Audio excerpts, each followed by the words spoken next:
Praise the Lord. நான் இயேசுவை அதிகமாய் நேசிக்கிறேன். தேவனுக்கு பிரியமானவர்களாய் இருக்க விரும்புகிறேன். ஆனால் தேவனுக்கு பிரியமில்லாத காரியத்தை நான் செய்கிறேனா என்று சிந்தித்து பார்க்க இன்றைக்கான வசனம் நீதிமொழிகள் 6ஆம் அதிகாரம் 16 முதல் 19 வரை. 6 காரியங்களை கர்த்தர் வெறுக்கிறார். 7ம் அவருக்கு அருவருப்பானவைகள்.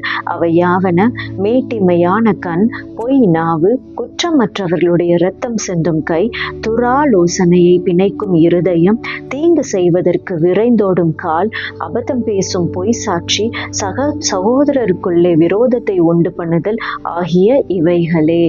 இந்த காரியத்திலே தேவன் 6 காரியங்களை வெளிப்படுத்துகிறார். முதலாவது பெருமையான கண்கள். நமக்கு நல்ல வேலை, நல்ல வீடு, நல்ல சம்பளம், இது போன்ற எல்லா காரியங்களும் கிடைத்த பிறகு என்னை போல யாரும் இல்லை என்று மற்றவர்களை தாழ்த்தி நம்மை உயர்வாக பேசும் பொழுது அந்த இடத்திலே அந்த காரியத்தை தேவன் வெறுக்கிறார். நமக்கு கிடைத்த ஆசீர்வாதங்களை குறித்து நாம் நன்றி சொல்லி பணிவுடன் வாழ்வதற்கு நாம் கற்றுக்கொள்ள வேண்டும். 2வது பொய் பேசும் நாக்கு. நாம் நன்மை செய்வதற்காக தான் நான் பொய் பேசுகிறேன், அல்லது சிறிய காரியத்திற்காக தான் போய் பேசுகிறேன் என்று நாம் அதற்காக ஒரு சிறிய காரியத்திற்காக பேசினாலும் கூட அது தேவன் வெறுக்கிற காரியமாய் இருக்கிறது. எனவே எந்த ஒரு சூழ்நிலையிலும் நாம் தைரியமாக உண்மையை பேசி தேவனுக்கு பிரியமானவர்களாய் இருக்க வேண்டும். 3வது குற்றமற்றவர்களுக்கு தீங்கு செய்யும் கைகள். நமது தவறை மறைப்பதற்கு அல்லது நமது சுயநலத்திற்காக மற்றவர்கள் மீது பழி போடுவது, மற்றவர்களை அநியாயப்படுத்துவது, இது போன்ற காரியங்களை நாம் விட்டுவிட வேண்டும் என்று தேவன் விரும்புகிறார். அதாவது தீய திட்டங்களை யோசிக்கும் இதயம்.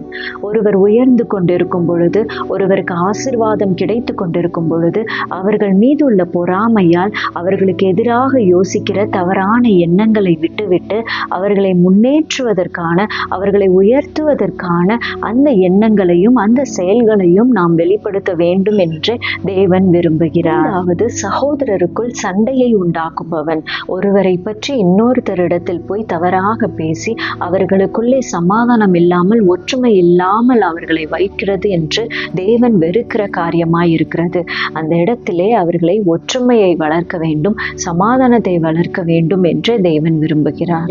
நமது பார்வை, நமது வார்த்தை, நமது செயல், நமது எண்ணங்கள், இது போன்ற எல்லா காரியங்களையும் அனைத்தையும் தேவன் கவனித்துக் கொண்டிருக்கிறார்.